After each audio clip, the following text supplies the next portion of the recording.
There's no problem too big or small, no issue too hot or cold, and no subject these gentlemen won't talk about. Let's head into the lab to see what they're working to figure out today. Well, let's get into it and get down to it. Welcome to Figure It Out. This is George Grumbacher. Joining me as always is Centauri Minor. Hello, folks. Helping us move from awareness to action today and this week is Michael Seaver, executive coach, leadership consultant, professional speaker. Welcome. Thank you, George. Centauri. This should be good. You know what? This is the first time I haven't really come up with a great question for Oh, you. my land. Okay. So let me come up with one on the fly. What was the hardest thing you've done in the past year? Hardest thing I've done in the past year. Hardest thing I've done in the past year. Because I know you don't like change. I hate change.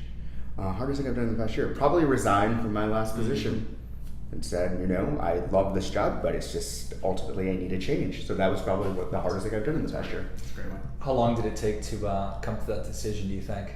Well, that's a good question. Consciously, probably a few months. Subconsciously, probably a year. Like the things had been in my mind, but I didn't think anything of it, and then it just came down to being more thoughtful about, all right, this is actually the change that I need to make. Yeah. And it was hard, to your point. Yeah, for sure. Well, I appreciate you sharing that. Of course. So, Michael, we appreciate you being on the show today. Yeah. And from what little I know of you, it's been a very, very interesting and impactful and busy 10 years. And you were kind enough to share with Centauri and I that one of the things that you've struggled with and overcome is depression. And that's something that impacts, roughly speaking, depending on the numbers, 5 to 10% of people all over the world.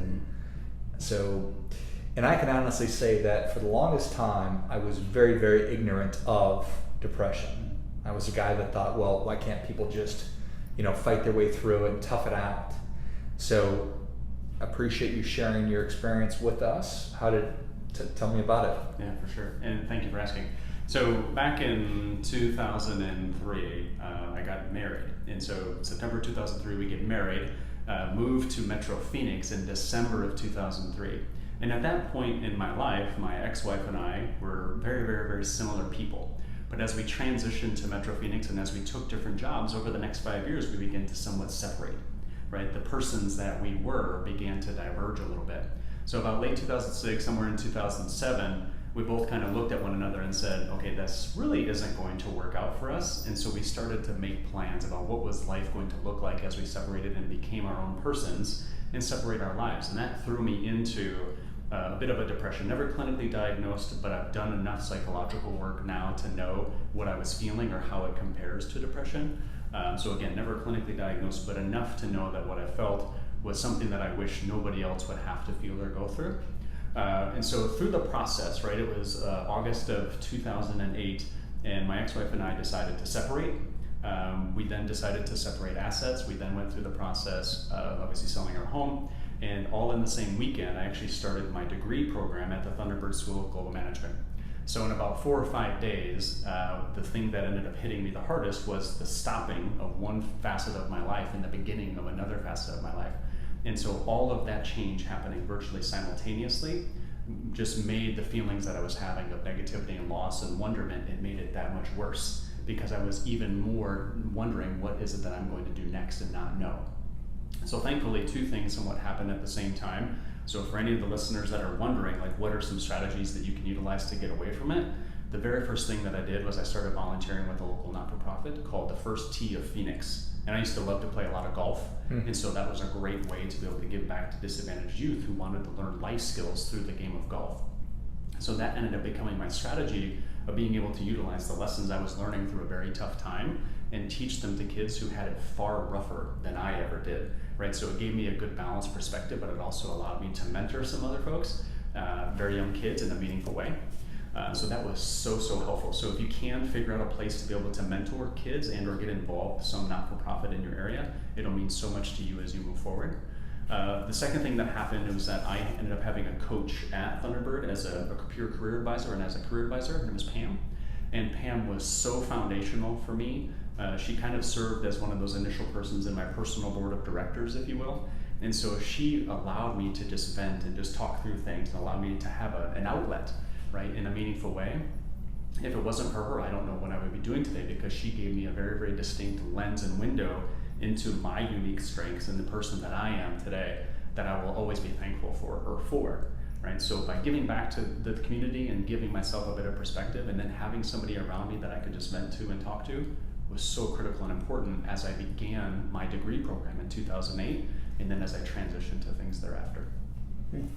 Got it. So how long do you think that you were suffering from depression?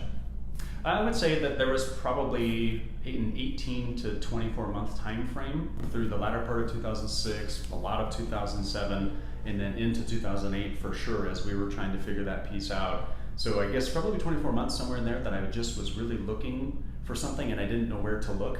But thankfully, a lot of those things happened right around the same time for me, with the stoppage of one part of my life and the beginning of another part of my life. So as soon as Thunderbird, we started to pick up a ton of work to do. We started to work on projects. I traveled to China in 2009. So as these things started to transition, I had more room to grow and become who I am now. And if it wasn't for that, I don't know where I'd be, but I'm very, very thankful for having the capacity to move forward, or having a goal to work to, or having these other things that were really interesting to me, to engage me at a deep level. Do you feel like you were aware of it at the time, or did it take some years to be away from it to understand what was actually happening? Great question. And in the moment, I did not know what I was going through. And that was a very, very difficult thing. And I think we now have, through social media and personality assessments and lots of other tools available to us, I think people are much more able to, whether in some capacity, diagnose themselves or be aware of this. I certainly didn't have that back then. I just wasn't raised in an environment where those things were talked about openly. And it wasn't until probably 2011, 2012, when I started to really grow and develop my business, that I really looked back on it and said, oh my gosh, this is what I was going through, because now I'm serving people that are essentially going through the same thing. Well, I think that it's obviously a very fortunate thing that you were able to work your way out of it, because so many people aren't able to do that. And it's unobvious, but there are so many different kinds of depression, and it manifests itself in so many different kinds of ways that for some folks it is some kind of a medication that is able to help them with their just get through it, or it sounds like in your case it was just being able to focus on having new goals, new opportunities, new things to work towards that help you get out of it. Yeah. Looking back on it, do you think that you would do it differently? Would you have sought professional help, or?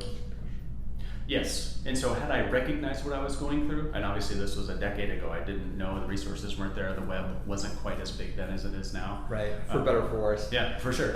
Yeah, so that's the place that we're in, is that if I could turn back the clock, I don't necessarily regret anything that I've done, because those challenges have definitely helped me to become the man and the worker that I am today. But it's also one of those things that if I could have been, quote unquote, diagnosed a little bit earlier or made aware of where I was, that would have been so incredibly helpful, because it's at that point you put a stake in the ground, and then you can then begin to have an open dialogue about what are the next steps. But if you don't know, if you're just in a place of wonderment, then you're not in a good place.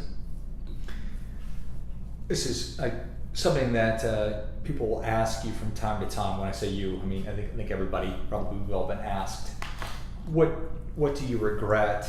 And I don't know that I necessarily regret a lot. It's one of those things that my bad choices, of which I've made a lot, have helped me to, get to the place where I am today.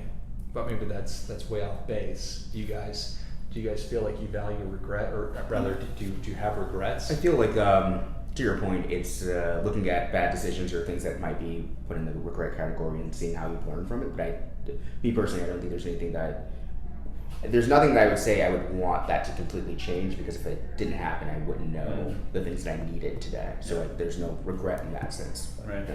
I think as time has progressed and passed, I've moved to a place where I've started to view all situations as win-win. And that has been a very long learning for me, literally a decade or more. And so I don't necessarily look back at those moments and regret anything. But I think I'm just now to a place in my life as I coach more executives that I can convince them that the most difficult challenges that they're going through historically in their life or that they're going through now, there actually is a lot that they can learn from those scenarios and situations. And if we can pull out the lessons learned, we can redefine a very meaningful existence. So if we can move to a place of being okay with all scenarios are win-win, and we can get people to accept that, I think we're going to be in a much better place. Okay. How often does that happen? How so many people are probably saddled with regrets, what could have been, I should have, would have, could have done this. Do you think that a lot of people, if they could get past that and move, this is a stupid question because it's probably everybody, but yeah. I think that many folks would take action faster if they recognized where they were. Many folks that I interact with are questioning themselves along those lines. Mm-hmm. So it's not a silly question, it's actually something that I find to be very, very valid. I feel that people really do struggle with that. And there are certain communication styles and preferences that look back on their life and they wish they would have taken more defined action in support of their life's mission, but they just didn't know how to define their life's mission at an appropriate age, so they end up taking a lot of action seeking something, when if they would have just done a little bit of reflection kind of at the beginning and invested the time at the beginning, they could have then taken action on things that were very meaningful for them. So they take a shotgun approach versus a rifle or a laser, so to speak. Yeah. Like I'm just going to do things without being focused. Yes. Yeah, certain communication styles, extroverts as a whole, they have a tendency to take action. Introverts have a tendency to not take enough action, right? So there's a balance between. So my job as a coach is to figure out where do they stand on the extroversion-introversion scale, and if they're extroverts, I have to scale back their activity. But if they're introverts, I have to find unique ways to pull out that extrovert part of them and get them to actually take action. So there's a spectrum there that exists that you have to think about human behavior in support of their life's mission. One, you just get them to take more action. One, you get them to take less action, but more action in the area that's meaningful for them. And we'll talk about more of your coaching in a bit, but how receptive are folks to an idea like that? So one, how aware are they if they're an introvert or extrovert or whatever diagnosis you're doing? And two, how receptive are they to the interventions that you provide? If I'm delivering the message to a large audience, there will be a low volume of acceptance if they can't experience at a very granular level for themselves. So if I stand on stage in front of 1,000 people and deliver a message about what it means to be an extrovert or an introvert, and they haven't done some sort of personality assessment or similar, then they're not going to be able to receive and or absorb the message as well. But if I've done a personality assessment with a person and they can read it and really truly believe in their heart that what's on that piece of paper describes them, the probability of them being open to what I'm asking them to do next is very high. That's interesting. Do you find that when folks take a personality profile that they bring a bias into it? They say, you know what, I'm for sure an extrovert, right? And yes, this totally matches me. Or our personality profiles to the point where they can actually cut through that and see the bias is coming. And there are certain personality profiles that can cut through the bias. So the one that I utilize looks at what's referred to as a natural and adapted style, meaning that it assesses how a person is in their most natural state, who they are at home when they're being their most authentic self, but then right by its side, it relays how they feel they have to behave in public. So they're wearing a mask out of Johari's window kind of a thing. Yeah, absolutely. And so this is where we stand, is that I can look at these two charts side by side and assess if there's any gap between the one on the left and the one on the right, then I know that the person isn't being the most authentic version of themselves in public.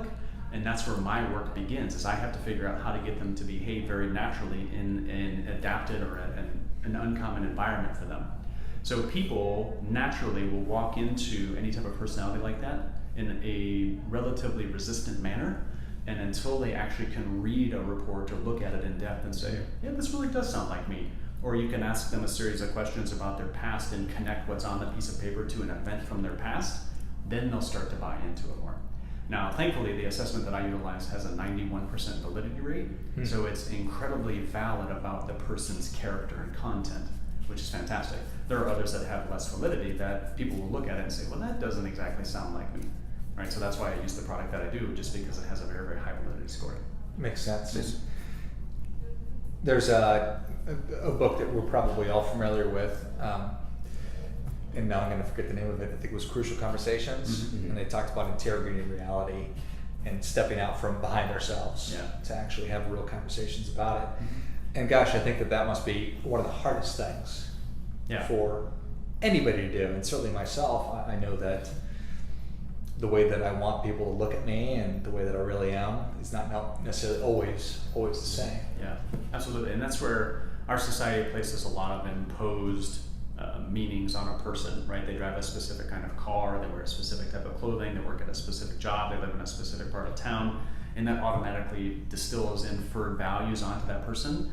So we have to think very holistically about who is it that we are deep down inside, and how do we parlay that out into the environment. And oftentimes, and you've heard the mantra, fake it till you make it, right? Many of those things have happened. For sure. And we do that in order to fit into a specific club, because humans at their core, they want to feel acceptance. They want belonging. Exactly, right? If you go back to Brene Brown's work, she's got great TED Talks and some great books, especially Daring Greatly, really look at the value of vulnerability.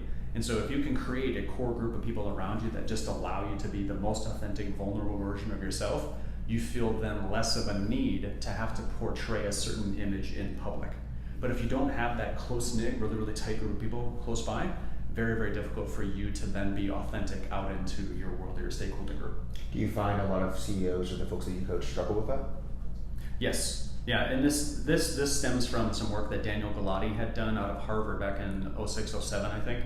And he had basically asked a group of retiring CEOs from Fortune 100 companies, what are the things that you regret the most, right? And so it was a very, very interesting look at human CEOs that basically regret, they wish they wouldn't have worked so hard for money, they wish they would have spent more time with their family, and they are entrepreneurs, meaning they wish they would have started their own businesses, right? So many of the folks I engage with that work inside corporations, they have developed a lifestyle either in the corporation or outside of that they have to maintain it.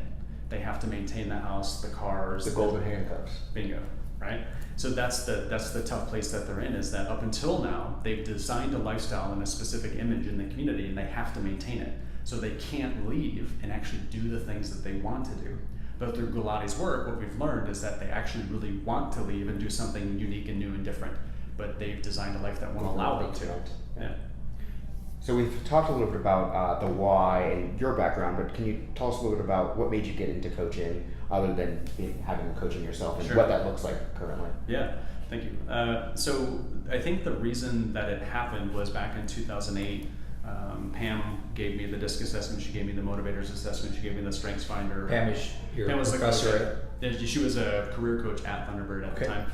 And so she is kind of the catalyst, I think, for a lot of my life as it stands today, because she sat me down and looked at these assessments and said, hey, Michael, you've been doing this life here, right? You worked in your family's business for 12 years, and then you ran hotels for 4 years.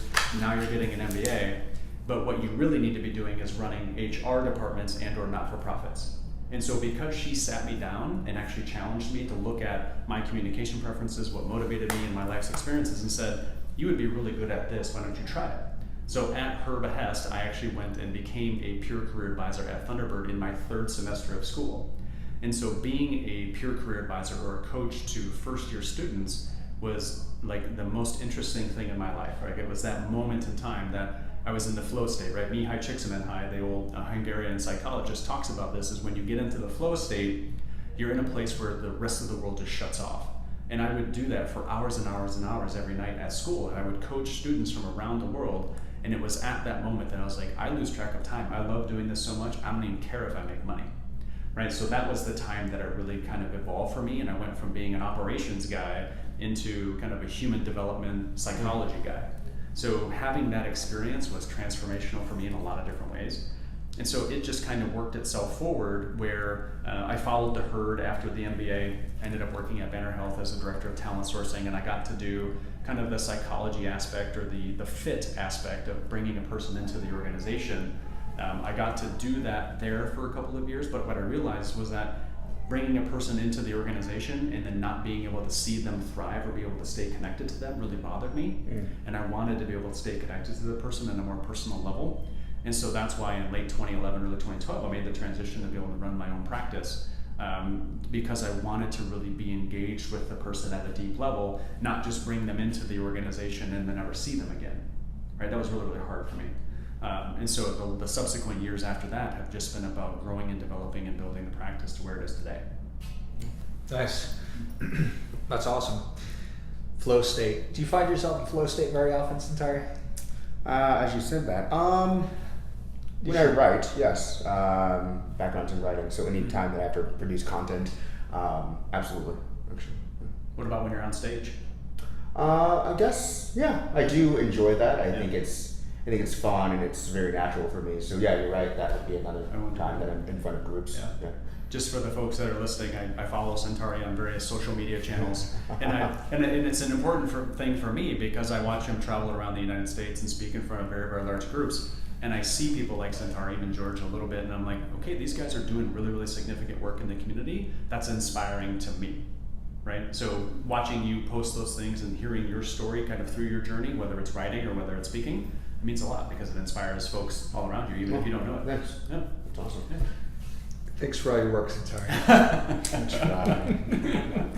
So, give me those 3 things that CEOs regret the most. It was... I wish I wouldn't have worked for money. So working for money. Or too much money. Too much, yeah. Yeah. Focusing too much on working for money versus other things. Yep. They wish they would have. Number 2 is spent more time with his or her families. Right, big one, because we seem to put those things on the back burner sometimes in our respective worlds. And number 3 is they wish they would have started their own businesses. Right. So that is from a CEO's perspective, and those are big time companies, CEOs, right? You said it was Fortune 500? Yep. So, I mean, it seems like one of the common themes of the show is people striving to be happy. It's what is it that connects all people? What is it that makes us happy? And certainly for CEOs, that's all fine and well. But what about for employees? You know, just which is what 99% of the American public. And one of the themes that has come up a couple of times is people have been taught recently to look for your purpose. Go find your purpose. Yep. Don't stop working until you find your purpose. And what we talked to Brian more about is perhaps it makes more sense to find your impact first. And then once you're really, really good at something, it will become purposeful work. Fair. What do you think about that? And just give your advice to just regular folks like me and Centauri that are, have regular jobs. I would say that the both of you are less than regular. You're very irregular, like you're in an extraordinary good way, right? So I appreciate both of you in that context. If you haven't watched Robert Waldinger's TED Talk, his work through the Harvard study of adult development, if you've seen it, fantastic. If you haven't, please watch it. 15 minutes of time about essentially a 75+ year study. You've seen it, George? We talked about We've that. talked about this. Okay, good. For sure. Right, so fantastic. So it just, what we've learned through all of this is that relationships matter most, right? And so when you think about the average person who's looking for engagement first, really think about who the 5 people around you are, and remember that you're the average of the 5 people you spend the most time with, right? So who are those people, and are they helping you to grow and to develop into what you're going to become next, whatever that is. So similar to what Brian is suggesting, I agree with that. If a person has yet to uncover his or her life's mission, or is yet to look for that purpose, so mission and purpose I think in this context are very, very similar.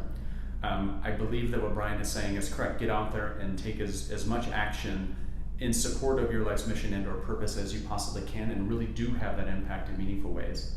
So what I've tried to figure out as much as I can is what do we do to uncover the purpose?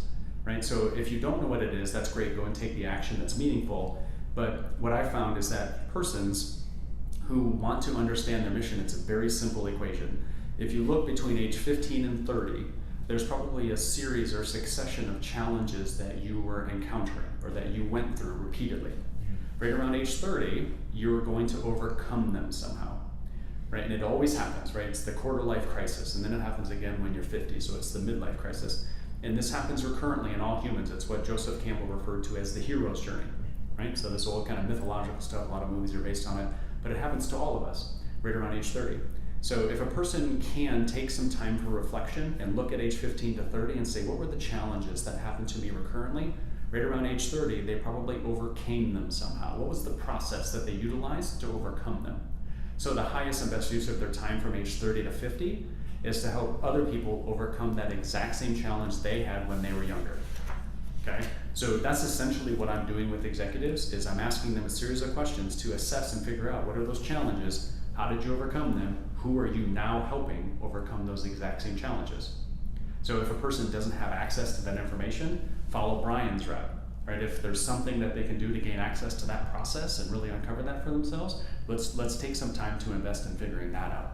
So what are some of those guiding questions that you ask CEOs to kind of parse it out? And sure. So there's really basic ones about what was the most difficult experience that you've had in your life. And so George, you kind of asked a question earlier that was a little bit similar, right, in that context. I'll ask them about trips that they've taken internationally and any specific key learnings that they've had. I'll ask them about lessons that they've learned from their family. I'll ask them directly, what is the challenge that happened to you recurrently? What were some of your biggest wins or your major successes? And we'll go through a series of questions that are about that. So I'm looking at big wins, major challenges, and things that they devoted a fair amount of time to, right? So I'm looking for, where did they choose to invest time, right? So I can't always do this, but what I would love to do is be able to look at my clients' bank accounts, right? If you really want to know what a person cares about, you look at where they're using their debit card. Like, it's that simple. But we all think about that. Yeah. But I don't always have access to those things. But the point being is that if you can look and see, where did a person spend the majority of their time, what ends up happening is that you can then find patterns. Right, so there are patterns and challenges, there are patterns and wins, and there's patterns and time usage. And that's the really critical piece, is you have to find those patterns in order to assess what the series of challenges are or what they might do next. There's classic Napoleon Hill in that, right? Tell me where you spent your time, I'll tell you where you'd be in 15 years. Yeah. And obviously, that's certainly true. Yeah. There's a lot of truth to that, and that's where I think becoming the average of the 5 people you spend the most time with, or figuring out what that is for you, or developing a personal board of advisors or directors, is really critical. Because some persons tend to like the comfort or the family orientation that comes from maybe an old friend group, but what they really need to do in order to help the most number of people in society is to repurpose their time into a new friend group that actually advances them, so that they can then help a larger number of people. That's no small feat for people, is it? No, but exactly, and it's not, it's tough. But the biggest thing that I've learned with helping executives is that we can set 3-year goals, and that's fantastic, but the goals don't matter. My job as a coach is to get really nitty-gritty and tell them and help them through, what are they doing every single day? What's the daily habit and ritual that if they employ it, they're going to be fantastic, like the goal just happens.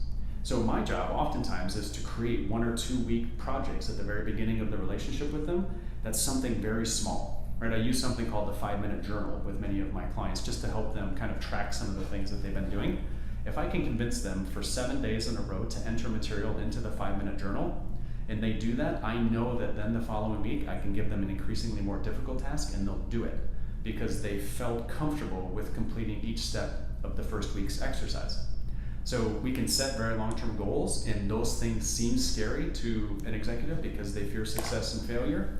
But if I can get them to just devote 15, 30, or 60 minutes to something each day, they are going to have success. And when they don't? And when they don't, that's where we create accountability partners around them, whether it's a group of 3, 4, or 5 people that they report to every so often, or they build in specific consequences in their relationship with me, or they have to, come up with a list of consequences that get evoked.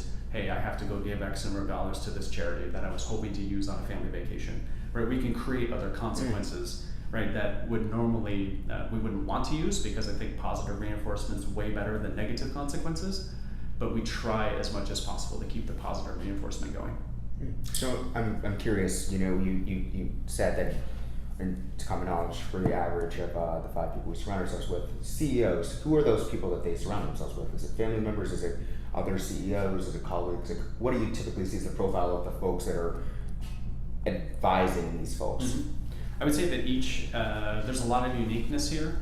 So we talked a little bit about personality assessments, and I use something called the DISC, right? And so A person who's a D tends to associate with other very, very well-known personalities, right? They like to be around other subject matter experts. So their 5 people are going to be other CEOs or other higher-ranking people within the respective community, right? The I person, they tend to be a little bit more connected into the groups that are fun or interesting. So a little bit more diversity in groups, but a little bit more fun and interesting experiences. The S people tend to like to gravitate towards family.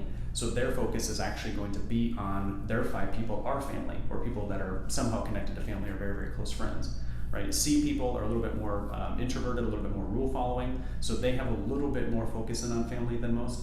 So it just depends on what their communication preferences or thinking preferences are. But I feel like in our society, there's a bigger movement towards all of those thinking or behavioral preferences wanting to be around other decision makers, people that are really advancing and moving forward. But I think it's really dependent on the person, what he or she needs to feel balanced. Got it. So to circle back to the conversation about you working with folks and trying to get them to spend 5 minutes a day or 10 minutes a day or however much time it might be, do you think that, why is it that people have such a hard time writing down, let's just talk about a gratitude journal, because I'm confident that that's probably something that you do or something that you talk to people about. Why is it so hard to be consistent with journaling? A couple of things. Number one is there's no immediate ROI in it, right? There's people tend in our society, we're very immediate gratification based. And so because we know there's not a paycheck coming associated with the time being invested in that, it's very, very hard to do it. That's a big one, is they don't see how collecting that data for 30 days is actually going to trigger some very meaningful information down the road. And so every single day I enter information into a spreadsheet that I have, and then on the first of the month, I have a 3-hour time block. And that allows me to look back at those previous 30 days to really assess what was happening in my world so that I can adjust my behavior in the next month. Now the second thing is that certain communication preferences are hardwired pessimistically, and certain communication styles are hardwired optimistically. So the folks who are I or S on the DISC profile, they're very optimistic. They have no issue whatsoever with writing in the journal. But if they're pessimistic, the D or the C folks, they have a tendency to not want to do it because they're so pessimistic about saying, if I key a bunch of information into this journal, what is it actually going to get me? Right? They struggle with that because their brain thinks of themselves as being less powerful than the environment around them. So there's a couple different factors, right? No ROI, or the brain's hardwired pessimistically to stop them from doing it. Got it. And I know that you and I have talked in the past about the value of accountability. How does that play in? It's a big one, right? When you think of Patrick Lencioni's work in his book, The 5 Dysfunctions of a Team, I think it's layer number 2 is accountability, right? First is trust, and then accountability, I think maybe it's 3. But it's a very, very important thing. And so that's why I try to drive a personal internal commitment from people. So at the very end of all of my meetings with them, okay, what are the 3, 4, or 5 things that you're going to have accomplished by the time we meet again in 2 weeks? And they have to verbalize it to me. And so if they verbalize it to me, the probability of them doing it is far, far higher, right? So if they fail to achieve those goals 2 weeks later or 4 weeks later, then we create other accountability metrics, right? We share those goals with other people so that they then feel accountable to themselves, to me, and to other persons. Because if they feel that they could potentially be shamed by not achieving that goal, by telling other people that they were going to achieve it and then not do it, that it could evoke a lot of Brene Brown shame, and they don't want that, right? They don't want to have to go back and say, hey, I said I was going to do this and I didn't, right? So accountability is huge. So I begin meetings with a discussion of the previous 2 weeks' wins and the things that we said we were going to do, discuss it, and then we always end the meetings with, these are the things we're going to do in the next couple weeks. So those goals are always top of mind. And then every 3 or 4 days, texts, emails, phone calls, how are you doing on this? Like, what's going on? Do you need some help? Can I remove a barrier for you? Right? And just keep them moving to what's next. So that really goes to what truly motivates people. It's potential for gain or the fear for loss, and I suppose that you would put shame in fear for loss. Sure. Yeah. Right? Yeah, absolutely. And so people want to be accepted. We were talking about this 5 minutes ago. It is really important that they feel that. And so people fear failure in a very, very big way. But I've also found that a lot of people fear success, right? Because in both situations, something is going to change. And we know that all generations, regardless, really, really dislike change. And so if there's a way for people to stay relatively consistent in their behavior over a period of time, they'll likely do whatever is necessary to stay consistent, to not have to change. Okay, so we fear success, we fear failure somewhat at the same time. Keep that temperature. Right, my comfortable temperature is 85 degrees. Right. If I go to 90, I gotta cool it down a little bit. If I go to 85, I better warm it up a little bit. Yet everybody plays the lottery. How does that work, right? Because there's really not a lot of skin in the game other than $1. So Daniel Kahneman wrote a book called Thinking Fast and Slow. Maybe did. Fantastic look. I bought it. It's really thick though, so I haven't read it. Fair enough. So for everybody listening, it's a very tough read. It's technical, but it is a very, very important read to understand irrational behavior, because humans are wildly irrational. And so as much as we like to portray ourselves in society as being rational, we are not rational. And so we tend to make the vast majority of our decisions based on irrationality and emotion. And so although we try to project, objectivity over subjectivity, it just really doesn't work that way. No, it sure doesn't. So you talked a little bit. I want to go back to what we talked about previously about the idea of a personal board of directors. So recently wrote an article for Work for Good about this, and talking to young professionals on saying, like, if you want to move up, you actually have to have a personal board of directors that advise you throughout your career, people that you can ping things off of, people that you're vulnerable with, you can trust. What does that look like for CEOs, or what do you advise in that group for anyone listening? Yeah, I don't think that it's all that different for more experienced folks than it is for young folks. It's about the executive and or the person that's climbing the ladder. He or she just has to be really, really great at assessing where are they today, what's the baseline or the benchmark of where they're at today, and what is it that they're trying to achieve. And I feel like we get so immediate gratification focused in our society that we don't think of chunks of time of investment in order to move to some bigger scale. We're not future focused. No, we need to be able to be great at satisfying some short-term gratification for the long-term investment, and we're just not great at it. So regardless of age, regardless of where you're at in an organization, set a baseline or a benchmark today very objectively about your skill set and about your life and about the 5 people you're spending a lot of time with, and set a goal. Say 3 years from now at the end of 2020, these are the 3 or 4 things that I really, really want.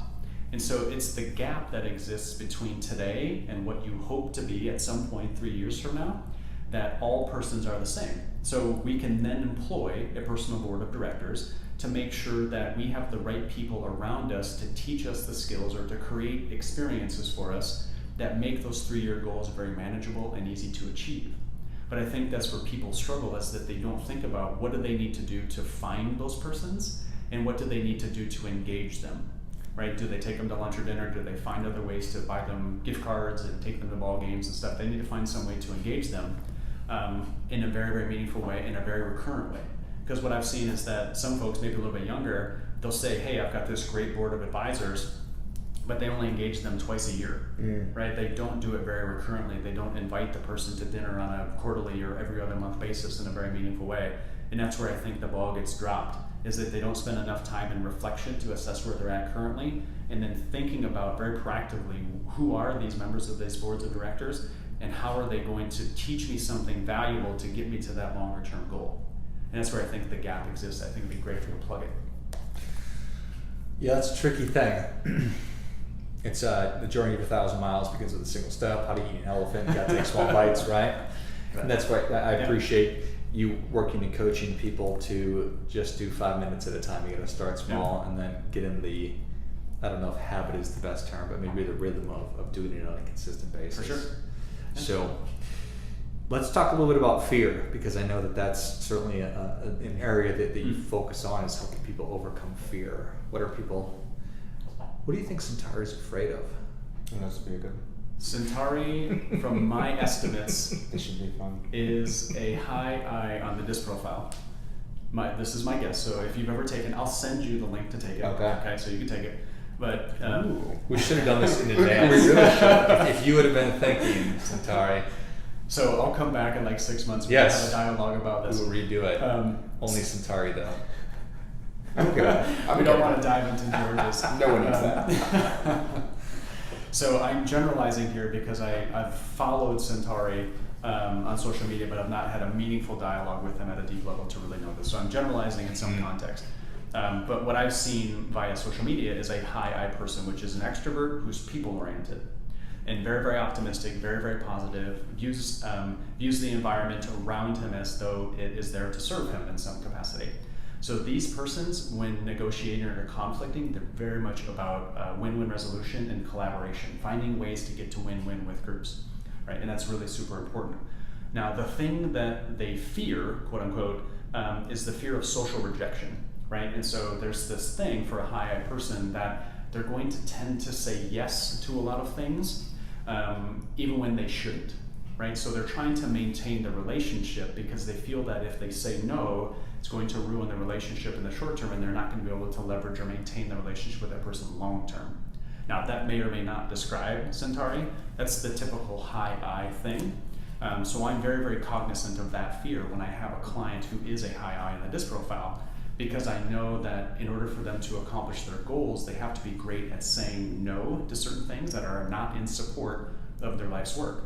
And so that's the hardest part, is to get them to say no to somebody because they fear that rejection so deeply. Okay? What's an example of that with the CEO? With the CEO, they tend to take too many coffee, lunch, or dinner meetings that are of no value to their business or to themselves, right? Or they take meetings internal to the organization, or they say yes to projects internal to an organization that are of no value to the business. So it's more about time distribution than anything else. So they spend a lot of time doing things that aren't actually helping them to advance the mission, whether of the business or of themselves.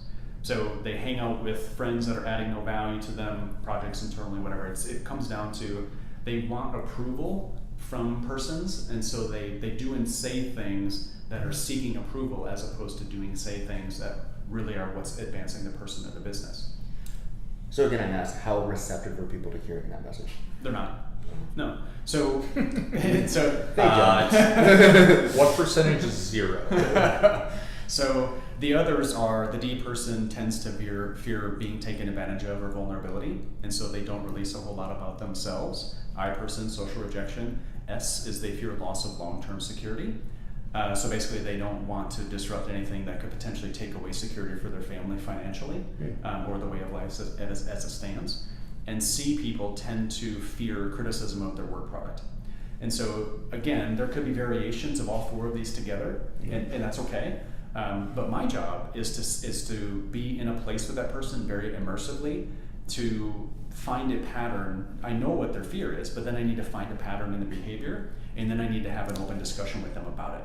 To say, as per your report, here is the things that it says. It says you fear social rejection, and the way you've distributed your time over the last 2 weeks have been in this, and this. And you chose to not complete the tasks we talked about as being valuable for your development. And so then I would work with the person to try to figure out, how do we cut that time out and repurpose it into things that they actually want to do long term. Because extrovert, people-oriented folks, they have a tendency later in life they've done a lot of wonderful things in their lives, they've done a lot of cool experiences, but what they tend to regret is that they took really, really short bursts of action, but they never sustained that action for a very long period of time, Right. and they regret that. Right? So whereas a C person takes very, very long concerted effort action towards something, but they didn't do the things that were more risky. They didn't try things more recurrently on a day-to-day basis. So my job is to assess where they stand, get them to confront the fear, and be there to support them through that action. Right? Just last Saturday through Thursday, I was in Montana with a client, literally doing that exact same thing. Went up there, flew up there, was with this woman for 5 days with the explicit intent, she's a high C, with the explicit intent of making sure that she felt comfortable with putting her work product out into the community in a way that they would accept it. That was very hard for her to do the work that she's doing and to put it out there for people to see and potentially criticize, but getting her safe and comfortable with that, I think by the time I left that we did that, and we'll find out in the next couple of weeks as she puts her product out there more readily, but being there with her in the moment was so critical. So with these leaders, how do you articulate understanding fear to bottom line? So how do you say, all right, you have to overcome this if you're going to be a better professional CEO, whatever that might be? So each of those respective communication styles has a different sales pitch, if you will. So a high D person tends to like to be sold by knowing another subject matter expert did it. So if there's another subject matter expert around that person, Social proof. Social Proof, right? The Influence, Robert Cialdini book, fantastic book if you haven't read it. But they tend to like to know that another subject matter expert somehow in their sphere did it, and if I can find that data or proof and then show it to you, probability that you're going to do it is far higher, right? And so that's a big one. And so the high I persons, right, they tend to be sold by flashy and showy products. And so if I can give them some new tool that moves them in the direction of confronting that fear, the probability of them doing it is great. With the S persons, if I can get their family members on board and get them to support what it is that I would like the person to do, and I've had lots of conversations with spouses and sometimes even with children because the client has allowed me to have those conversations, then we've been able to create structures around the client to allow the family to also support and say, hey dad, you did this, or hey mom, you did this, or husband or wife or spouse, you did this, right? And that's very helpful. For the C persons, they tend to be very much persuaded and convinced by logical linear data. And so if I can come up with a case study or a report and show it to them and say, if you do this, here's what you're going to get out of it, they're going to be on board. That's not you. Thanks, George, for that professional assessment. In my professional opinion. So why is it so hard for us to self-diagnose that? Is it that we don't pay attention to it? Is it that we have blind spots and I don't want to see them? I don't know if I have a great answer for that. I don't think that as a society we do fear, Centauri. Got it. We certainly don't take enough time as a society for reflection, and we certainly don't have it built into our educational structures and systems to allow people to become very unique versions of themselves. So we don't allow for that open discussion. I just was listening to a Lewis Howes podcast. He interviewed a lady named Dr. Shafali, and I might have mentioned this to you, George, by email. But if you can, listeners, make sure you listen to this podcast because it's fantastic. She's a very, very big fan and support of a parenting style or method where we treat our children as sovereign beings, as opposed to trying to figure out a way to say, this child is an extension of me. We try to figure out a way to get that child to be the most unique version of themselves at an early age, and if we treat them as a sovereign being, they will then have a bigger propensity to treat others around them with that same sovereignty. And I think that's a very important point that we don't talk about much in our society, and if we did, we'd be in a much better place for people to recognize the things that we do right or wrong. But because we have things like social media, we can send a lot of messaging out and sometimes hide behind the computer, right? Nobody's really knowing that we're sending this via some sort of a keyboard. And because we're not with a person face-to-face and face-to-face interaction has lessened, there's less of that ability to pick up on nonverbal messaging and the way that a person feels hurt nonverbally. And so there's so many things that we're missing, right? From not teaching sovereignty to our kids to not being able to pick up on nonverbal messaging, people hiding behind their computer screens. There's many things that are happening that are not giving us the ability to connect with people at a deep level. Got it. All right, so, and all that very much makes sense to me and resonates with me.